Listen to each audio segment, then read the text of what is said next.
What up, what up? This your boy Sativa Jones, and I'm here with. Child of God. And this is Secondhand Yeah, Smoke when we do lung smacking takes. What up, Ty? What we here to talk about today, man? Today we're here to talk about how y'all doing, everybody. First and foremost, I want to thank everybody before we get started for all the support and all the viewership. We appreciate it. We're not doing this for us. We're doing this to try to better everybody as a whole. We're just trying to progress ourselves. And remember to hit the notification bells for the new drops of Secondhand Smoke and other podcasts that we have on the network like Bad and THC. That's right. Support it all, y'all. We all for the progress of the people. But we want to talk about, in that note, we want to speak about today about masculinity. We could slash it and throw manhood, because it's the same thing. You know, but for me, I want to approach it from the manhood aspect, because for every young boy or young man or even a grown man, manhood is a continuing journey. It's not no destination.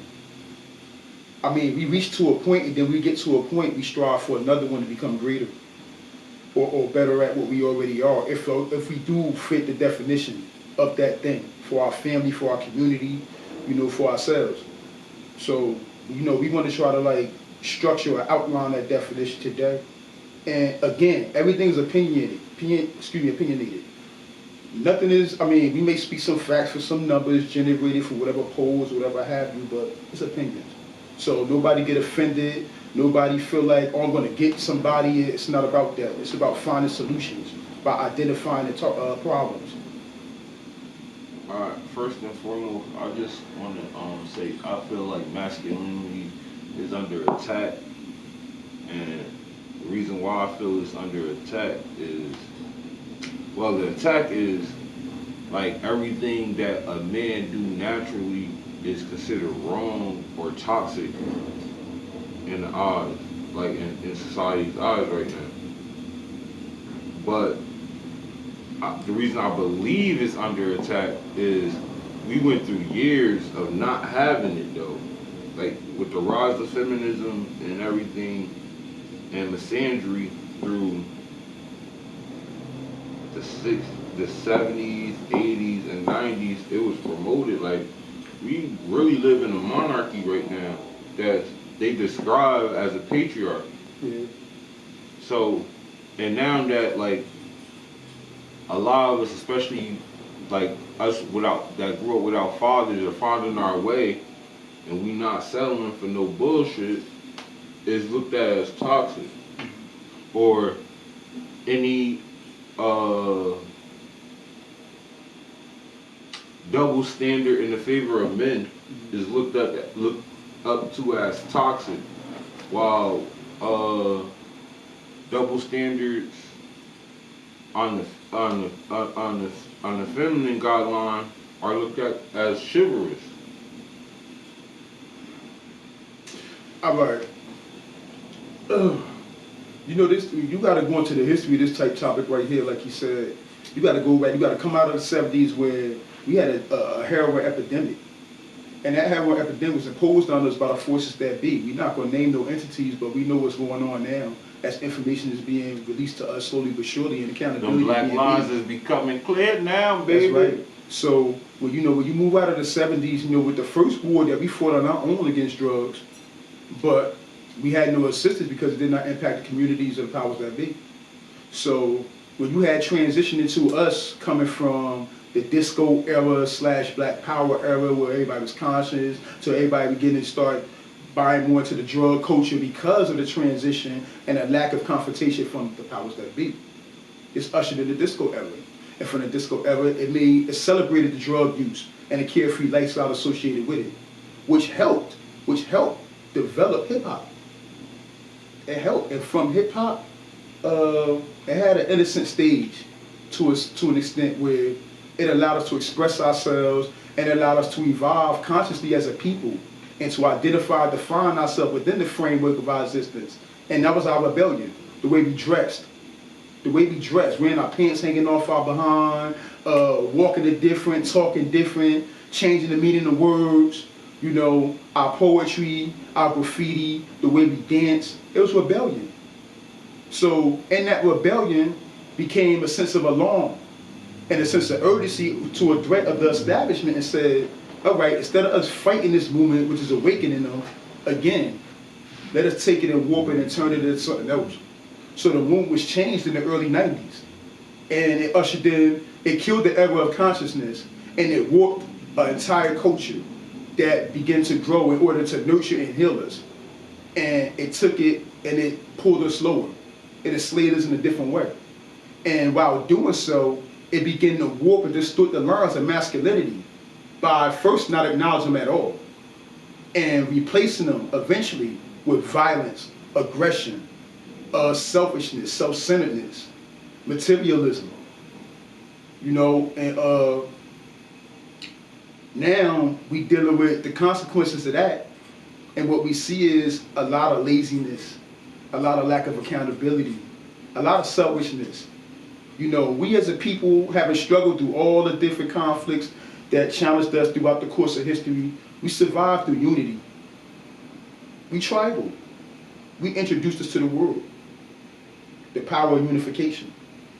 Through all the things we built, through all the things we discovered and introduced, for whatever our intentions may have been, we proved to the world the power of unity.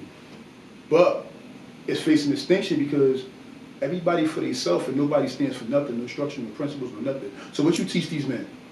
And with nothing to teach them, it's being substituted with things like rappers, new gods, man. We celebrate everything they do. We mimic them, we follow them, we repeat them. We want to be like them. And you got these guys that transition over from masculinity, who are role models and icons, to blurred lines and looking like they feminists. Makeup, tight clothes, dresses, heels. And I'm not judging nobody, but I am. You brought up an interesting point when you brought up the epidemic, the drug epidemic.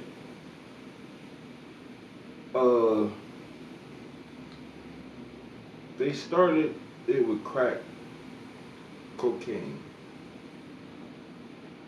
And they did it through prosecution and everything. They sent people to jail for selling it and using it and everything.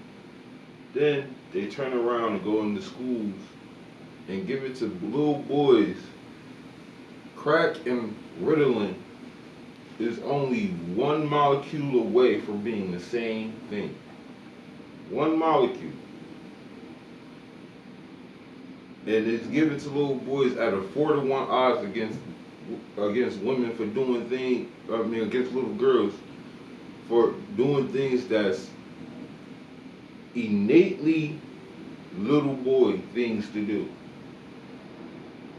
Oh, I'm done with my work. I want to move. I want to play. La da da. He can't sit down because he's not supposed to be sitting down. School is a structure that we all understand as is not right at all. Now you have these people sitting there telling you, your son completes his work. He gets A's and B's. He gets A's. I have to give him a B because he can't team to sit down. What? That's the programming, and the programming is basically saying that. Wait, did you hear what she just said?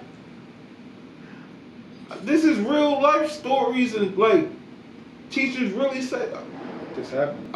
he does enough and do the work right to get an A. He gets A, but cause he can't sit down and stand still or when he finishes a task, he can't wait for another task to be given to him. He has to be on crack. I'm not calling it Ritalin no more. I'm calling that shit crack. It's crack. It's worse because it got another different psychological component to add to it. That's what's separating it from crack. Not the decreasing potency or the identifying factor. It's the factor that's separated from it. It's the psychological aspect. I know because I came up in the juvenile system, and in New Jersey, which where I grew up in Patterson, New Jersey, the juvenile system, they sent you down to, when I was young, it was Skillman. It was Skillman. I went down to Skillman, I was a baby. And then from Skillman, your next stop is Jamesburg.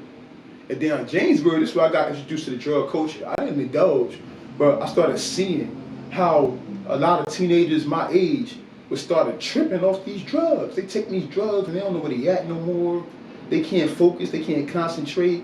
They have no control of their inhibitions, no their emotions. They losing track of their scheduling and their responsibilities. They don't want to take care of themselves no more. I ain't understand that at that age, and I thought they just was weak. I'm like, oh, you weak, you going to take meds like you weak. I ain't understand it, so I attacked it, or I dismissed it. But we seeing the end results of that now because you basically bred a generation of junkies. Now you add the drug aspect from 1986 when they began the campaign in order to re-enslave and incarcerate the black man through the war on drugs, courtesy of Ronald Reagan, because it wasn't no war in their community because there ain't no 1,000 feet in the communities. Probably got to go far to get to the nearest school. 2 miles, maybe more. So our schools is at every corner, just like our drug stores is at every corner. Just like every liquor store is at every corner. They put these things in our face to force us or to tempt us into destroying ourselves and remove themselves from accountability by saying, we didn't do it. You took it, we just put it there.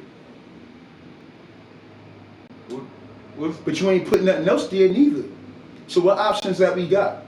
So basically you set up us with destruction all around the board. And then you took away our leaders who were our conscious leaders and the ones that resided and remain, you discredited them. And what we was left with was, and I salute the black woman who tried to step up and do their part. But in most cases, we were left with a lot of black women. And in some cases, not even that. Because that was partial or conditional. So at the end of the day, you left a whole generation of young men asking who got next? Who gonna step up and show us the way to be a man? Who gonna inspire me to be something greater than I already am? Because if you not, I gotta latch on to the things I see every day on my television, on my phone, and on my way to school. Alright, so we discussed how masculinity is being attacked by us, from us, by normal society, by government and law, by music, music, by entertainment, by schools. I heard the craziest thing today, and like it really fucked my head up. Me being a black man, right? I have never been in a position to oppress anyone. Like, if you really think about it, us as black people are, as black men, I'm not saying, I'm black people, black Americans in particular. Even, I could say the British ones, like black people, niggas that was enslaved under colonial rule, like, you feel me? That's what black really is. People that went through that experience, we have a different relationship with our women. If at all. Is very equal. Because it had to be allowed. No, is very equal to, or in most cases, the women are the dominant ones in the rule. It's like, it's no, I'm the man, because that's not a black belief really. And it never has been, like, except in the color purple. Well, I want to say 2 things. One thing I want to say with that is dealing with that Willie Lynch, man. When he came and taught them how to break a slave or how to break a black man, and it was the equivalent of the concept that's used to break a wild horse.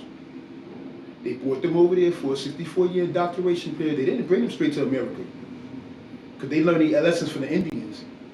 The Indians either died off doing work or they was trying to kill them. So they said, oh, we can't just bring them over here right now. We can't take savages and make them work, do civilized acts. So we have to train them to commit these civilized acts. So they took them for a 64-year indoctrination period. And they went from 1555, they went to the Cubas, Dominican Republic, the Puerto Ricos. They went to the islands. And in them islands, what they did was they bred them like you breed animals. Because they love the strength and the resilience of the dark people.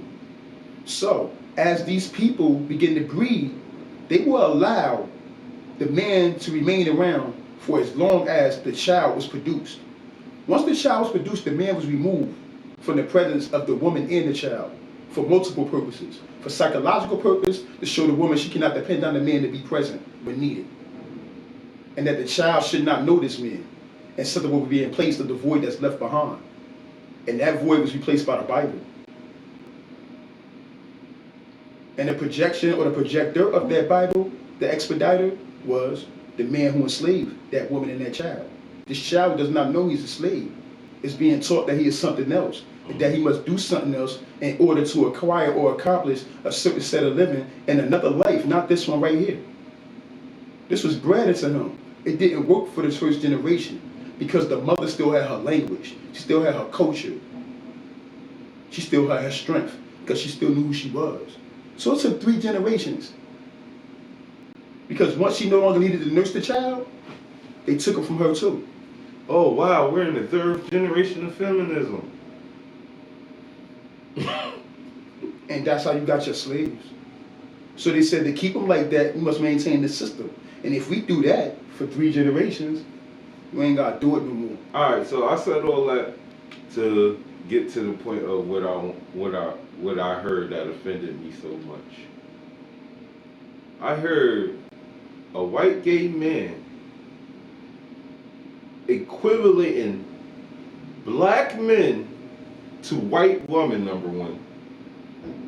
He said black men and white women are the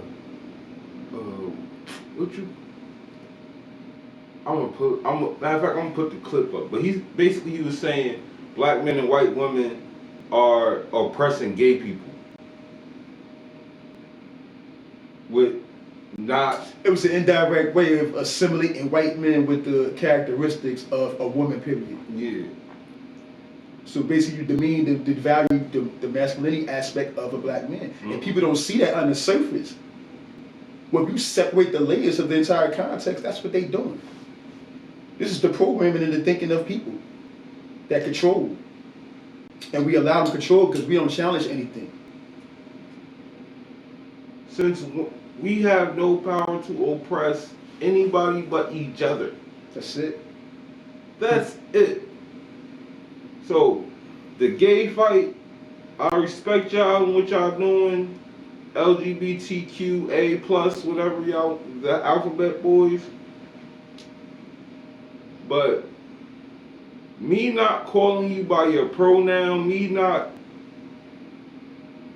if I don't even respect you, it's not gonna change shit in your life. If me as a black man, I'm saying that I don't respect you, but if I was not to. As long as I'm not disrespecting you out, my thoughts is my thoughts. Even if I was, that's my point, even if I was to disrespect you out in public, it wouldn't hold no weight, bro. Like, I'm not an authoritarian in any space that you're in. Like, we're not assassinating nobody's character. But at the end of the day, we calling you out on stuff when you're not right. Don't try to hide behind sexuality or any type of bias and utilize that as a weapon in order to diminish or devalue the context of the situation at hand. That's wrong. That's the same thing as reverse. For you to do that is the reverse bias. And that's not to attack you, that's to make you actually look at the situation yourself and see it with empathetic concept. Be empathetic. Like, yeah, I'm not like we doing for you. I'm not attacking gay people, because that's like, that would be putting me on the same play as white racists. But man, y'all people, that's y'all choice. Yeah, that's but we need choice. Y'all too. And it's not about your sexuality, it's the thought pattern of everybody's oppressing me. Yeah, like, separatism and victimization. Instead of saying, okay, I am an equal, let me come to you on equal terms like we talked about in our first episode. Let's be a partner. Look, forget what I believe and how I live my lifestyle. We have a common denominator. And because of that common denominator, I realize that it is very much more possible if I come together with you and what you're doing. Your platform will magnify my own. And we can get each other there. So, can we do this? That's what it is. Forget all that other stuff. Stop being so sensitive. Everybody not attacking you. And then sometimes when it comes out like that, apology is at hand. Sometimes you just gotta ask for it because the person don't mean that. we've been programmed for so long that some things just come out certain ways, and it's like that. Um, So, I mean, at the end of the day, man, people gotta, people gotta grow up. If you're gonna be a professional, be a professional. You want to be in the media, call me back, call me back. You want to be in the media, you want to be in the spotlight. You gotta take what come with that. You don't have no privacy. You don't have no selective idealism. You don't have nobody care about what you.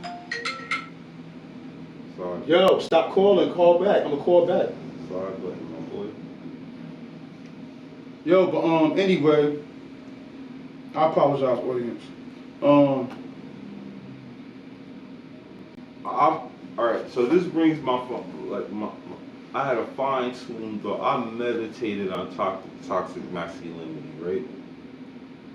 And I believe there is a such thing as toxic masculinity, and I believe there's a such thing as toxic femininity.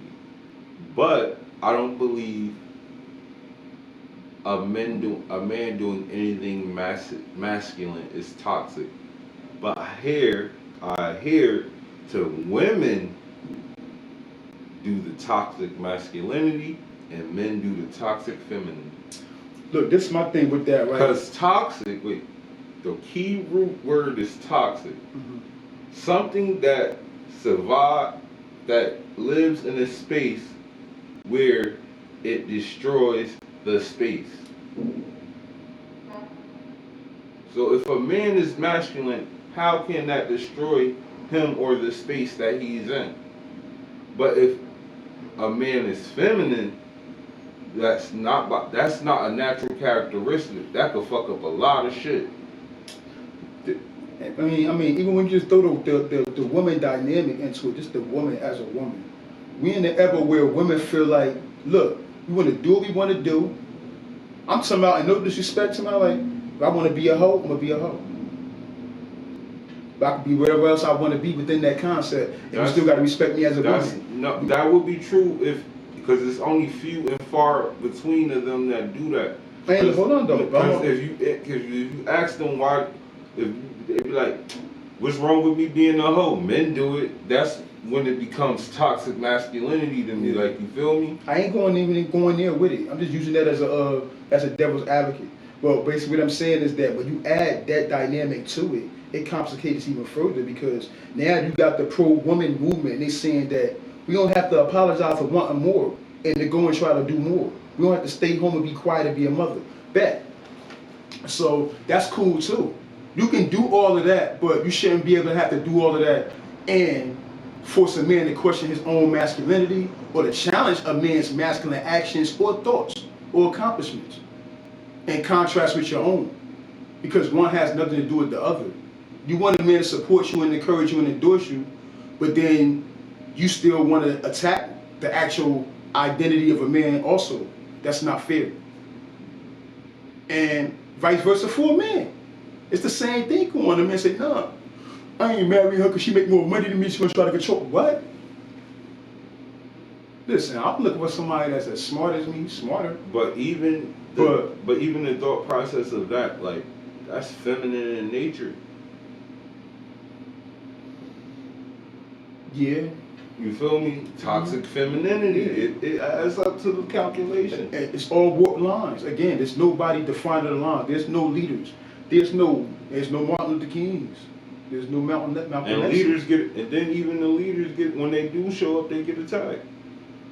They don't stand a chance. Oh, technology ain't gonna let that happen. Oh, he hate this, she hate this, she's gay, he's gay. Like, why can't they be straight and just have these feelings? Look at Dolph, man. Rest in peace, man. Dolph was trying to make a difference. Dolph was trying to make a difference. He did stuff, but he changed his perspective on life. And he was trying to make a difference. You know he was, because he turned down that money. He said, y'all not going to control what I'm doing. Y'all not going to stop me from healing my community. The smartest thing that man did was buy his kids a house every year for every birthday. And he was rebuilding his community. Hands on. He was out there with it. Dolph was a good dude, man. And for whatever reason, he died. Why? So, I mean, he could have been a next great leader. Look at Colin Kaepernick. He not quitting, but maybe it's not him neither. But can he be? He got a platform for it. Who helping him? Who supporting him? Not all of the right people. Not enough people. He could take the gavel. Don't y'all got some ideas and influences, some suggestions about the NFL? Give it to his platform. Let him fight for you. They scared of him now. Use your weapons that's available to you. They use the ones they got and they take yours. So you better at least use what you got. You gonna wait for it? Build your leaders, find your leaders, make your leaders. Become your leaders. But you start in your household. And that's men, whether it's your nephew, your little cousin, your little brother, your grandson, you're a man in that house, you have responsibility to make an example, set an example for that child. To be an influential and make an influential impact on that child, bearing of who they want to be. You don't have to be in the ass every day, but you're there every day. So you need to be assertive and influence that child. That's your burden and your responsibility. It should be your pleasure for most, but obviously it's not, because nobody's really doing it. So you want to say the world, say your family.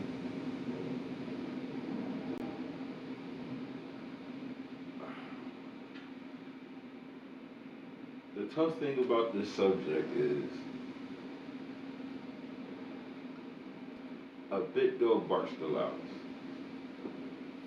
And they try to put masculinity and this trait like only speaking about like it's only go like everything they're saying only goes for white men in power as far as masculinity. When masculinity is exerted by the everyday men, niggas out of power is a masculinity. The way we sitting is toxic masculinity to people because we spreading our legs. Mm-hmm. Nigga, I got balls in the dick. Like, Yeah, that shit need to breathe. breathe, Like, nigga. what the fuck? Y'all can be like this all day. Y'all don't want nobody looking up y'all skirts and shit. Man, yeah, son, stop print checking. Shit. Hey, man, but I'm just saying, like, me growing up, for us, like, let me see, my role models, I had the minister in my church for a little while. I had, my uncles came and went. They was contrast crazy in personalities. One was a great chef, traveled the world. He had his demons. Super smart, never got a wrong answer on Jeopardy. What the fuck? I swear. He knew it all. My other one, he just was dumb fly. He was like Mike Tyson. He had all the latest expensive cars. I used to keep the bill of sales after he crashed them. He crashed them all. I used to keep the bill of sales. I had a drawer full of them. He was the flyest dude I knew. He was Martin before it was Martin. I thought Martin stole the swag. And so, you know, I had people, and then once I drifted to the streets, I had others, man, some dark. And then I think my saving grace was I learned they wasn't my role models. I learned the best thing I could do is just take something from them. Like they was trying to take everything from me. So I took the good from them. And I learned my lessons from the bad. Because I ain't no sucker. I'm going to watch and see what happens. Tell me, let me see. So, I mean, that's how I learned. But that wasn't the right way neither. I was just a little smart, a little determined.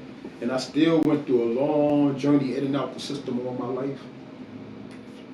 And I'm still trying to figure out what the fuck do it mean to be a man, because I'm still kind of everywhere with it. So how I'm going to teach my younger brothers and my sons and my brother's sons and get them ready to teach the next generation coming up what it means to be a man when I'm still searching for my own definition through my own of masculinity, through my own journey of manhood.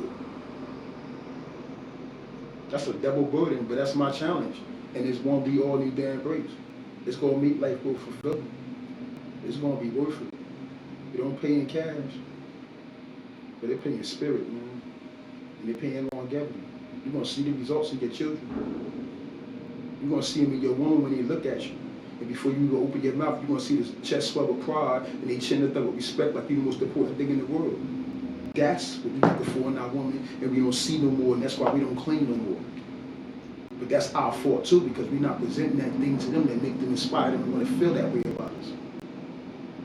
So we all in the wrong. We gotta fix it in the family.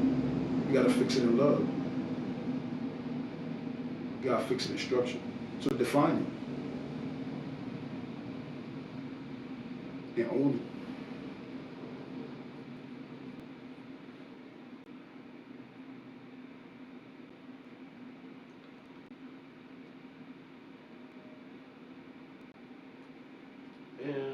And I don't even yeah, it starts with you basically, and what I can say about it is don't let them break your will. Us as men, we fought a lot of wars in life, and I don't really feel like we lost any. Like like you feel what I'm saying? I'm saying just as this like, cause they adhere the same people that write books about how bad this shit is. They go home to a man that they love and they treat him the same exact way. And the shit that they say they don't like, or the shit that they write books about that's mean and degrading, they like if they like the man that they with. So a nigga gotta do the shit to see if a bitch like it. Yeah, they contributed to the continuance of the symptoms at hand, which allows this shit to persist. You can't preach one thing and do something else and think it's going to change. Or like, I'm going to get them the tools and let somebody change it for them. No, you have to be a progenitor. You have to be proactive. That is what a woman should allow a man to do. Even if you don't agree with it, you can't monetize everything. You can't monetize pride. You can't monetize respect, loyalty, trust, motivation, inspiration. Man, I could tell you the power of a woman, because history tells you over and over again. Look at Helen of Troy. You wrote the Iliad about the Helen of Troy. Helen of Troy left her husband for another dude that fell in love with her. He was a punk, but he risked everything, even his kingdom and his own life, for the love that he had for this woman. It was technically his brother's kingdom, but because he couldn't resist the way she smiled. That's a woman's power. It's about Cleopatra. She made one of the greatest rulers the world has ever known give up everything for her and fight the world with her to be with her. But yet, when they bring up toxic masculinity, they only talk about how men causes wars and all that. They don't bring in none of these females in this situation. But the woman on the outside looking at that story gonna say he's stupid. Why he can't just be in love? Why he just can't be loyal? Why he can't just be true to his definition of what masculinity should be? Why he can't be true to his journey of manhood?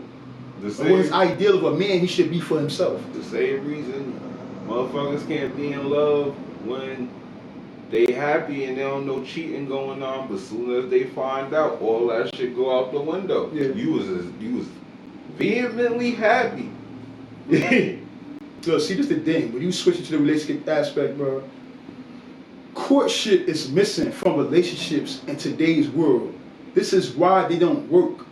You guys are falling in love with the ideal. That is not the person. That's not why it is the ideal. That's not why courtship ain't here, though. But no, I'm not talking about why it's not here. I'm saying that it's not, and I'm saying that it's that fact that it's not is resulting in destructive and unsuccessful relationships and marriage. You're marrying strangers.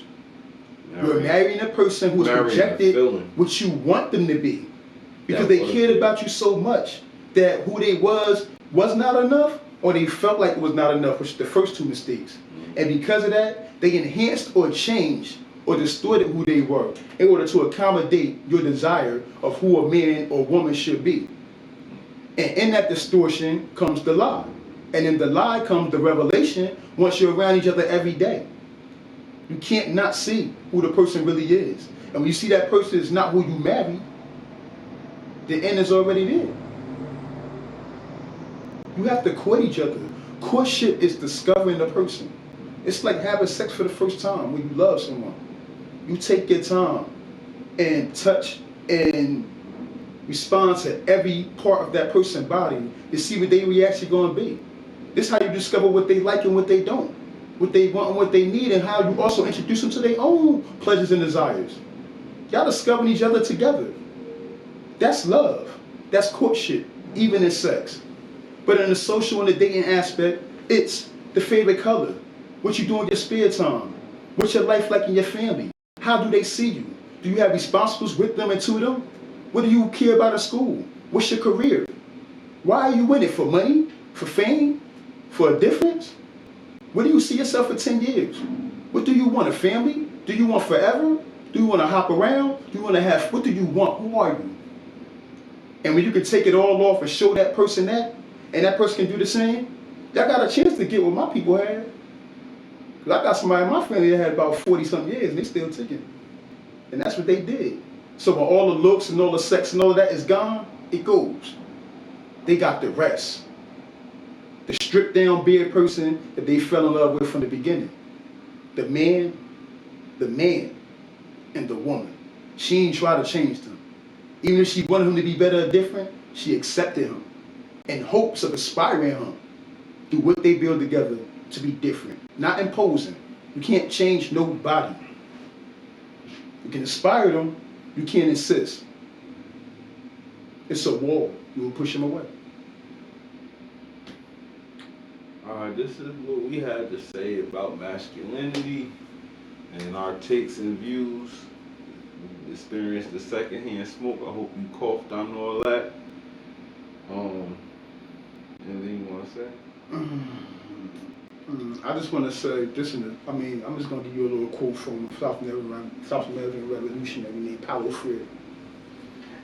He said, "It is the rare peasant, once elevated to overseer, who is less tyrannical than the master himself. Sometimes as a person, sometimes as an institution, sometimes as an idea. Think outside the box. Be daring.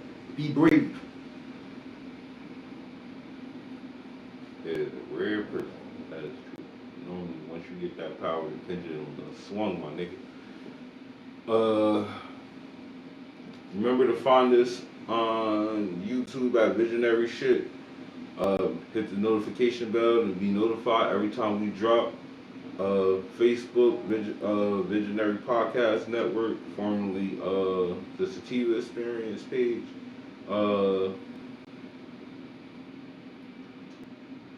Panels coming soon. Big glow ups. Oh, y'all gonna love that. Weed infused dinner. A weed infused experience is coming up. 420 Life, talk to me. Can't beat it. And that's about it. TANmanagement.co for all updates and logistics, how to get in contact with us. Artists, brand, podcast, anything, we manage the logistics of any and everything. You need resources, we got them. Holla at us. Can help you with everything. So my links, y'all know Tyler God. But everything you can find me under my government name, Tahish Nazareth. Facebook, Instagram, Twitter. Just Google Sativa Jones, I'll come up. Mm-hmm. It's just me and that's it really. I'm the top 3, so. Yeah. Have a great day.